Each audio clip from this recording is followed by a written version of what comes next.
Welcome to A Push. Today, today I get to take a day to indulge myself by diving into the economic theory of mercantilism and spending probably an irresponsible day talking purely about economic theories and how they affected the British North American colonies. And of course, because you're taking this class, you get to come along with me. So, let's talk mercantilism. Here's your objectives for mercantilism. Take a moment, pause, process, write them down if necessary. Remember, again, we'll come back to them at the end. So, let's have some fun. Mercantilism is an economic theory coming out of the age of exploration and colonization, mostly attributed to a guy named Thomas Munn. You probably don't need to know that, but I did give you a reading about Thomas Munn. And he's probably going to show up on a test or quiz. But mercantilism is also the reason that Spain fell apart, because, as you hopefully remember, Spain was this massive global empire on which the sun never set, and now it's a country that you never have to think about and is not important. So, what happened? Well, a couple different things.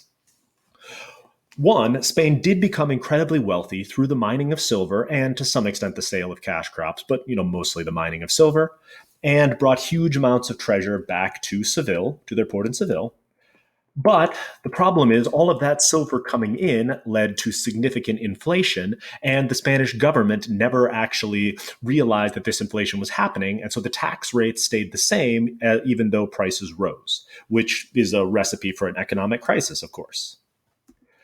Spain also spent a lot of money on expensive boondoggles, like massive fleets that Sir Walter Raleigh sunk off the coast of England, and got involved in incredibly expensive wars, like, for example, the 30 Years' War. Despite this, Spain was still a relatively important and powerful country, but over time, again, these financial issues started to build up, and eventually, after the War of Spanish Succession, the Spanish would lose most of their influence and would begin to wane as an important power until, they would fall into irrelevance in the late 1700s. So that's what happened to Spain. Brought lots of money in, didn't really cultivate these industries, runaway inflation, plus their trade policy was just unbelievably arcane and really, really ill-advised in that they really tried to force all trade to come through Spain, which really not a good idea. So the economic theory of mercantilism is pretty straightforward. You bring in gold, which helps build up your treasury, and then you sell more than you buy.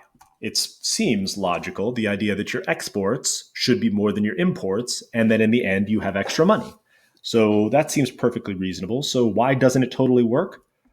A couple different reasons. One, not everyone can have a favorable balance of trade. And so if you have this sense that trade is a zero-sum game, and when you buy things from people, you're losing money, and when you sell things to people, you're gaining money, it leads you to put very ill-advised tariffs on things and try to fight for a more favorable balance of trade because you don't have an understanding of how economics works.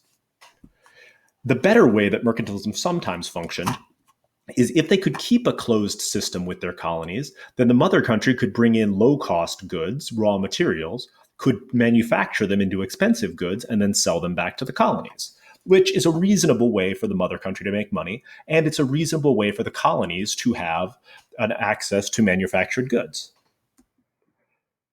In theory, of course, the colonies would then provide these things for the mother country, and the mother country would support the colonies. The problem, of course, is it's obvious why the mother country supports this theory of mercantilism. But as far as advantages for the colonies, there really aren't that many. And so mercantilism does tend to benefit the European country or the mother country, but it tends to be less beneficial to the colonies. Not that there are no benefits to the colonies, mind you, but less benefits. Whereas to the mother country, there's really no disadvantage to trying to control trade with your colonies. Using this theory, the British tried to pass the Navigation Acts of 1650, which are incredibly important, so you 100% need to know them. The Navigation Acts are not just one act, but a series of acts regulating trade between the colonies and England. They tried to force all trade from the colonies to go directly to England, and they even tried to prevent the colonies trading from each other. This sounds good in theory, because then all the goods can come through England, they can get theoretically taxed, and it can ensure that the colonies will buy all of English goods, and so England has both a set of raw materials and then well-protected markets.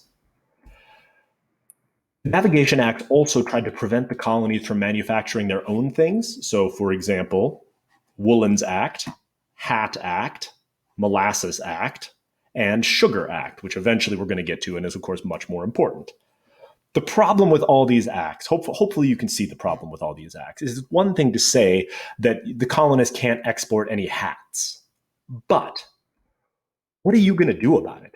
How much money are you willing to put into building ships to patrol the coast of the entire coast of North America to ensure that no Americans are making hats and then selling them to some shady Dutchman who shows up in order to try to get some illicit American hats?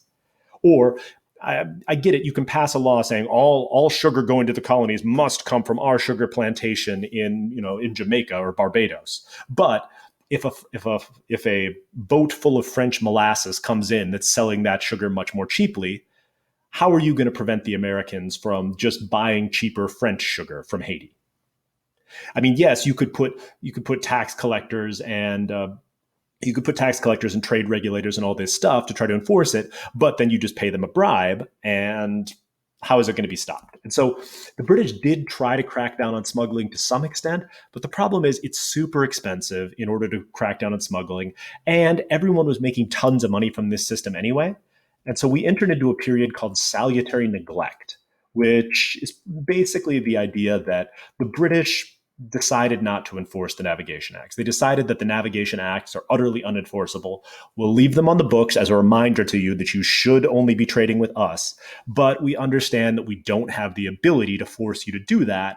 And so we're going to look the other way and allow for rampant corruption and smuggling.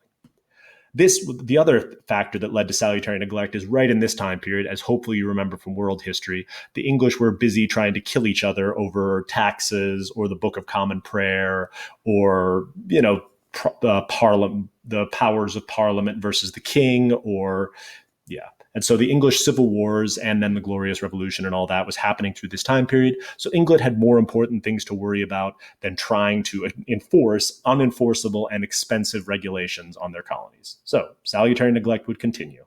The Molasses Act was an attempt to prop up the failing British sugar colony of Jamaica in order to force the colonists to pay higher prices for molasses and to ensure that they actually got some of this tax. Molasses production was a big business because the molasses would come up to the colonies and be manufactured into rum, which was very popular both in the colonies and England. And so England was hoping to make some money off of this and to ensure that the colonists would stop buying molasses from the much cheaper French sources in Haiti. But in general, this tariff utterly failed. So it was an attempt to put a tariff on non-British molasses, and in reality, it did not work because the colonists simply paid a bribe that was less than the cost of the tariff, and the tariff went unenforced for the most part.